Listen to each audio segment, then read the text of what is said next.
how to turn on or turn off hide full screen notifications when the screen is off for Do Not Disturb on the Samsung Galaxy S24 series. First, tap on the home button to go back to the home screen. Then on the home screen, swipe down at the top and then tap on the settings icon. Next, in the settings page, we scroll down and then tap on notifications. After that, tap on Do Not Disturb.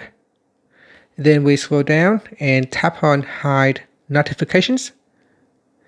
Next, go to the When the Screen is Off section and tap on Hide Full Screen Notifications. Tap on the toggle button to switch that on or turn it off. And that's it. So that is how you can switch it on or turn it off. Finally, you can tap on the home button to go back to the home screen. And that's it. Thank you for watching this video. Please like and subscribe to my channel for more videos.